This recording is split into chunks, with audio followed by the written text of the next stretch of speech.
close till I get up. Time is barely on our side. আমি বাড়িতে এসেছি, আজকে হচ্ছে সেকেন্ড ডে, মানে গতকাল সকালে আমরা পৌঁছেছিলাম, আজ হচ্ছে সেকেন্ড ডে। গতকাল আমরা এখানটাই ঘুরেছি, সেটারও আমি ভিডিওস নিয়েছি, তোমাদের সঙ্গে অবশ্যই শেয়ার করব। আর আজকে হচ্ছে আমাদের সেকেন্ড ডে বাড়িতে। তো এখন আমরা যাচ্ছি হচ্ছে একটা স্পেশাল জায়গায় ঘুরতে, তো সেটারই কিছু কিছু ক্লিপিংস তোমাদের সঙ্গে শেয়ার করব, কি কি মজা করছি সমস্তটা তোমাদের সঙ্গে শেয়ার করব। তো এখান থেকে আমরা এখন সোজা যাব হচ্ছে ডেস্টিনেশনে। চলো তোমাদের সঙ্গে যেতে যেতে জার্নিটা শেয়ার করছি, দেখতে থেকো। আর অবশ্যই কিন্তু তোমরা চ্যানেলটাকে সাবস্ক্রাইব করতে ভুলো না। হ্যালো এভরিওয়ান, আমি পপি চলে এসেছি আবার একটা নতুন রিফ্রেশিং ভিডিও নিয়ে। কেমন আছো তোমরা সবাই? আশা করছি তোমরা সবাই খুব ভালো আছো, আর আমিও তোমাদের ভালোবাসায় ভীষণই ভালো রয়েছি। তোমাদের সবাইকে আমার চ্যানেলে আরও একবার অনেক অনেক ওয়েলকাম। আর হ্যাঁ, তোমাদের সঙ্গে তো আলাপ করানোই হয়নি। আমরা যখনই বাড়ি আসি তখনই আমাদের মানে যে সব থেকে বেশি আমাদের কোম্পানি দেয় সেটা হচ্ছে আমার বাবার স্কুটি, টিভিএস জুপিটার 125 অরেঞ্জ কালারের। তো সেই গাড়িটা নিয়ে এখন আমরা যাচ্ছি হচ্ছে মোটামুটি আমরা এখানে যেখানে ঘুরতে যাই বা যা প্ল্যান্স রাখি সব কিছুতে এই গাড়িটাই আমাদের সাথ দেয়। আমরা বাড়ি এলে আমার বাবা ওই কয়েকদিন আর স্কুটিটা পায় না, আমরাই শুধুমাত্র নিয়ে ঘুরতে থাকি। তো যাই হোক, তোমাদেরকে দেখাবো। আর এখন আগে যাচ্ছি, চলো তোমরা আগে জায়গাটা দেখে নাও। রাস্তার অবস্থা খুব একটা ভালো না, একটু ভাঙা ভাঙা, আর যেহেতু বৃষ্টিও হয়েছে। তো চলো আগে গিয়ে তোমাদের দেখাচ্ছি এরপর কি হচ্ছে, দেখতে থেকো। তোমরা তো সকলেই জানো আমি এখন রয়েছে হচ্ছে আমাদের কোচবিহারের বাড়িতে। তো আজকে এখান থেকে আমি বেরিয়ে পড়েছি হচ্ছে একটা নতুন জায়গা এক্সপ্লোর করার জন্য। দাঁড়াও, তোমাদের একটা ছোট্ট হিন্ট দিই। আজকে আমরা যেখানে যাচ্ছি সেখানটায় কিন্তু পাহাড় রয়েছে, আর তার সঙ্গে সঙ্গে কিন্তু চারিদিক জুড়ে রয়েছে চা বাগান, আর সেখানকার কালচার স্পেশালি আমার তো ভীষণই পছন্দের। চলো আস্তে আস্তে তোমাদের শেয়ার করছি আমি আজকে কোথায় যেতে চলেছি। আজকে আমাদের গন্তব্যের যেটা আর কি গন্তব্যস্থল, সেখানকার ডিস্টেন্স কিন্তু 71 কিলোমিটার। সেই জন্য কিন্তু গাড়িতে ভালো করে হাওয়াটা আমরা চেক করে নিই। এখন আমরা এসে গেছি হচ্ছে একটা দোকানে আর কি। ভীষণ গরম আজকে, বাইরে যা রোদ, তোমরা বাইরে বেরোলে বুঝতে পারবে। বাইরে বেরোলে তাপমান ছিল বিশাল গরম। আর কাল যখন আমরা এসেছিলাম সারাদিন বৃষ্টি হয়েছিল। তো এখন আমরা একটা দোকানে এসেছি, দোকানে এসে আমরা এখান থেকে নিয়ে নিচ্ছি মাজা, জল নিলাম ঠান্ডা, মানে এটা আমরা ফার্স্ট ব্রেক নিলাম বলতে পারো। আর এবারে যাবো হচ্ছে ফাইনাল ডেস্টিনেশন। তো আমাদের বলাই হয়নি আজকে আমরা কোথায় যাবো। তো আমরা আজকে যাচ্ছি হচ্ছে জয়গাঁও, মানে গেটওয়ে অফ ভুটান আর কি। তো চলো আমি মজাটা এনজয় করি, তোমরা ততক্ষণ দেখতে থাকো। এই দেখো, এরা এখানে সবাই বসে রয়েছে, দাঁড়িয়ে রয়েছে নিজেদের মতন। তার কারণ বাইরে যা পরিমাণ গরম পড়েছে, এরাই বা কোথায় যাবে, তাই এরা বেচারারা এই মানে দোকানটা নিচে আর কি শেডে নিচে দাঁড়িয়ে আছে। এই দোকান থেকে আমরা খেয়ে নিয়েছিলাম টুকটাক আমাদের মাজা ফ্রুটি ব্রেকটা আর কি। তো যাই হোক, এখন চলো যাওয়া যাক হচ্ছে। বাদ বাকি অনেকটা পথ বাকি রয়েছে, যেহেতু আমরা বাড়ি থেকে বেরোতেও একটু দেরি করে দিয়েছিলাম, সেই জন্য এখন আগে বেশি সময় নষ্ট না করে চলে যাওয়া যাক। তো আমরা এখন এসে কিন্তু পৌঁছেছি কিন্তু হচ্ছে আলিপুরদুয়ারে। তো আজকে আমাদের মেইন ডেস্টিনেশন যেটা তোমাদের বলছিলাম জয়গাঁও বা গেটওয়ে অফ ভুটান। দেখি বাড়ি থেকে বেরোতে, যেহেতু একটু দেরি হয়ে গেছিলো বাড়ির কাছাকাছি বলে আমরাও কিন্তু হেয়ালি করেছিলাম। তো যদি পসিবল হয় ইমিগ্রেশন প্রসেস কমপ্লিট করে যদি পারি, আমরা কিন্তু ভুটান থেকেও একটা টো মেরে আসবো। তো হলে অবশ্যই তোমাদের সঙ্গে শেয়ার করব। তার আগে আমরা আরও 2-3টে জায়গায় ভিজিট করব বলে ভেবেছি, যেগুলো যাওয়ার পথেই পড়বো। তো সেগুলো সমস্ত তোমাদের সঙ্গে শেয়ার করব। আর এটা হচ্ছে আলিপুরদুয়ারের, মানে আলিপুরদুয়ারে ঢোকার পর প্রথম যেই নদীটা পেরোতে হয় এটা হচ্ছে কালজানি নদী। আর এই নদীটা পেরিয়েই কিন্তু আমরা রেল লাইনের পাশ থেকে বাদিক থেকে রাস্তাটা নিয়ে নেব হচ্ছে আমাদের ফার্স্ট ডেস্টিনেশনে যাওয়ার জন্য।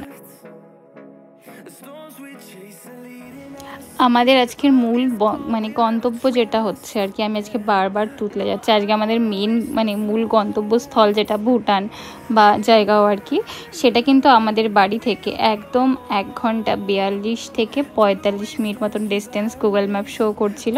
তো আমরা যেহেতু ব্রেক নিয়ে যাব, তো সেই টাইমে তো পৌঁছতে পারবো না। যাই হোক, আমাদের এখান থেকে গুগল ম্যাপে শো করছিল 1 ঘন্টা 42 মিনিট। দেখি কখন পৌঁছতে পারি।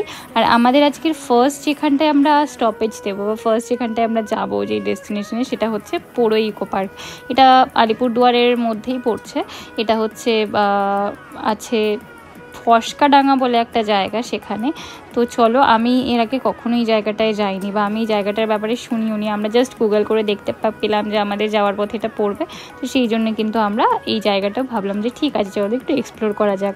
তো এখান থেকে আমার বাড়ি থেকে ভুটান যেতে 1 ঘন্টা 42 মিনিট মতন সময় দেখাচ্ছে।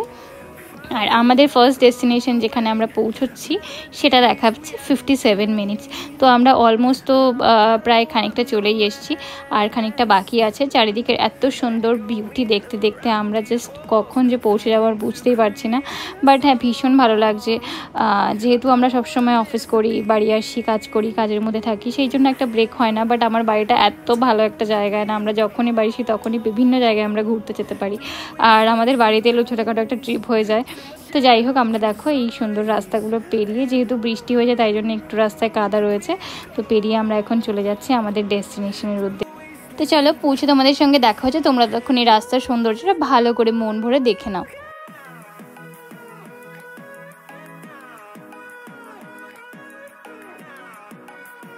এই যে দেখো, আমরা চলে এসেছি হচ্ছে সেই মেন প্রপার্টিটায়, যেটা হচ্ছে পোড়ো ইকো পার্ক। এটা ফস্কাডাঙ্গাতে রয়েছে। এই ভ্যালির মতন একটা যেটা দেখতে পাচ্ছ তোমরা, পুরো চারিদিকে গ্রিনারি, আর এর পাশ থেকে কিন্তু বয়ে চলেছে হচ্ছে পোড়ো নদী। এই পোড়ো নদীর নামকরণের অনুসারেই কিন্তু এই জায়গাটার নাম পোড়ো ইকো পার্ক করা হয়েছে। এখানটা চারিদিকে এত সুন্দর গাছপালা, আর তার চারদিক থেকে বয়ে চলেছে হচ্ছে পোড়ো নদী। তো এখানটায় ঢুকতে কিন্তু এন্ট্রি ফিস আমাদের নিল আর কি, গেটের মুখটায় আমাদের পার পারসন 20 টাকা করে নিল, এবং আমাদের কিন্তু স্কুটির জন্যেও 20 টাকা নিল। মানে আমাদের টোটাল 60 টাকা খরচা হলো এই পোড়ো ইকো পার্কে ঢোকার জন্য। তো এই দেখো, আমরা কিন্তু স্কুটিটা নিয়ে অনেকটা ড্রাইভ করে আমরা একদম নদীর পাশে চলে এসেছি। এই হচ্ছে আমাদের পোড়ো নদী। তো এই নদীটাকে দেখে আমি প্রথমে ভেবেছিলাম যে নদীটা খুব একটা ডিপ হবে না, বাট নদীটা সাংঘাতিক ডিপ। তো আমাদের এরপর ভিডিওতে দেখাচ্ছি, দাঁড়াও। তো এখানটা আমরা ঢুকে গেছি, আর এই দেখো চারিদিকে শুধু গ্রিনারি। আর এখানটায় কিন্তু একটা পিকনিক স্পটও বলতে পারো। এখানটায় কিন্তু অনেক লোকেরা পিকনিক করছে, যেটা আমরা এক্ষুনি দেখলাম। তো বন্ধুরা, আমরা একটা খুব সুন্দর জায়গায় চলে এসেছি। তো আমাদের ফার্স্ট সিট দেখো, পারো ইকো পার্ক জায়গাটার নাম।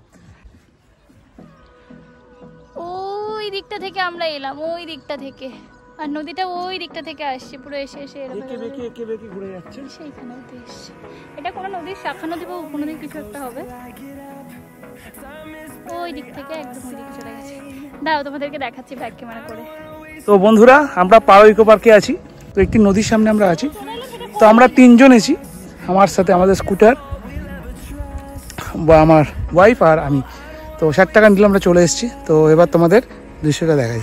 আমাদের স্কুটি জুপিটার, এই দেখো পপি নদীর কাছে চলে গেছে। নদী থেকে দেখো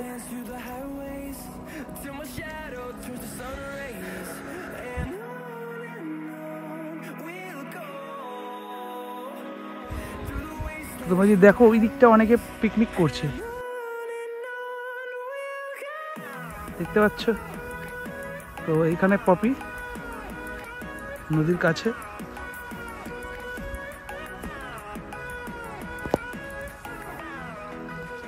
জল নিয়ে খেলা করছে।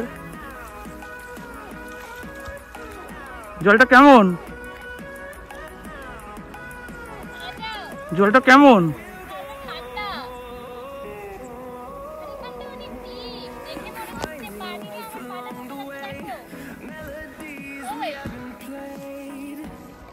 আসছি।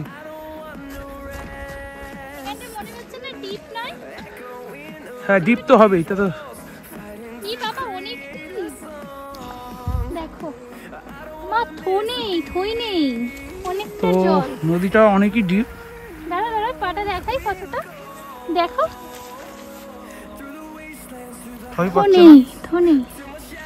অনেকটা ডিপ। ভালো। গতকাল প্রায় সারাটা দিন আমাদের এখানে বৃষ্টি হয়েছে, বাট আজকে যা পরিমাণ গরম লাগছে, যা পরিমাণ রোদ উঠেছে, একবারের জন্যও মনে হচ্ছে না যে গতকাল সারাটা দিন বৃষ্টি হয়েছে। তো যাই হোক, এই জায়গাটা কিন্তু নদীর জলটা এত সুন্দর ঠান্ডা যে ছুলে মনটা পুরো একদম শান্ত হয়ে যাচ্ছে। আর এই জায়গাটা স্পেশালি যদি বিকেলে আসা যায়, জাস্ট দারুণ। এখন এই জায়গাটাকে বাই বাই করে বেরিয়ে যাচ্ছি, কারণ আরও কয়েকটা জায়গাতে যাওয়ার রয়েছে। তো এই জায়গাটা এত সুন্দর। এই জায়গাটা এখন দুপুরবেলা রোদ বলে একটু গরমে কষ্ট হচ্ছে, বাট রাস্তাটা যদি বিকেলবেলায় আসা যায়, এই জায়গাটায় বাট এই রোদের মধ্যেও প্রচণ্ড ঠান্ডা ঠান্ডা হাওয়া দিচ্ছে, ভীষণ ভালো লাগছে। ইচ্ছে করছে না এই জায়গাটা ছেড়ে যাই, বাট হ্যাঁ, রোদটা একটু লাগছে ভীষণ। বিকেলবেলায় এলে জাস্ট কোনো কথা হবে না। আমরা যে 20 টাকা করে টিকিট কেটে এলাম, সার্থক। খুব সুন্দর চারদিকটা পুরো সবুজ, আর ওই দিকটা একদম গাছপালা রয়েছে।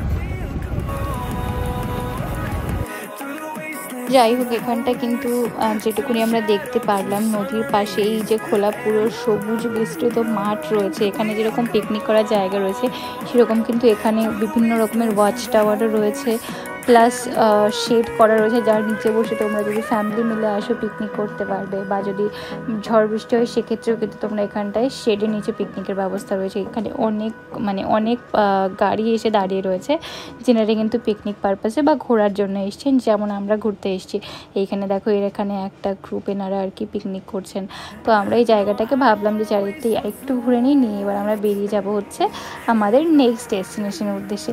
নেক্সট আমরা যাব হচ্ছে এরপর বক্সা জয়ন্তী, যেটা বক্সা টাইগার রিজার্ভ যেটা রয়েছে, বক্সা ব্যাঘ্র প্রকল্প, সেখানে বেসিক্যালি আমরা জলদাপাড়া, চিলাপাতা এই ফরেস্টগুলো কভার করব নেক্সট ভিডিওতে। আমি তোমাদের সঙ্গে অবশ্যই শেয়ার করে দেবো। এই ভিডিওটা বেশি লেন্দি হয়ে যাচ্ছে, তো এই পর্যন্তই রাখছি। তোমরা কিন্তু অবশ্যই কমেন্ট করে জানিও আমাদের এই ভিডিওটা তোমাদের কেমন লাগলো, এই জায়গাটা তোমাদের কেমন লাগলো।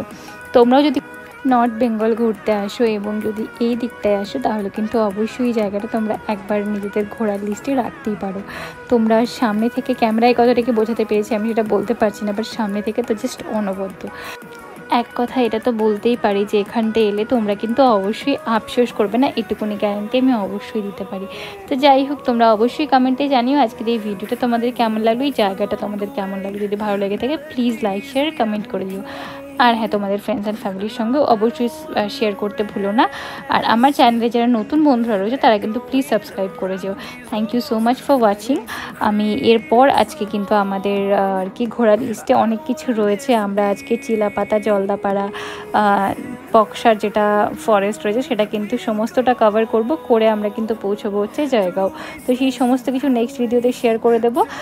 আজকের জন্য মানে এখন এই ভিডিওটার জন্য এই পর্যন্তই, অনেকটা লেন্দি হয়ে যাচ্ছে। নেক্সট ভিডিওতে আমি বাদবাকি সমস্ত ডিটেলস শেয়ার করছি। আমিও আগে যাই আর দেখছি কী কী হতে থাকছে, তোমাদের সঙ্গে কিন্তু সমস্তটা শেয়ার করতে থাকবো।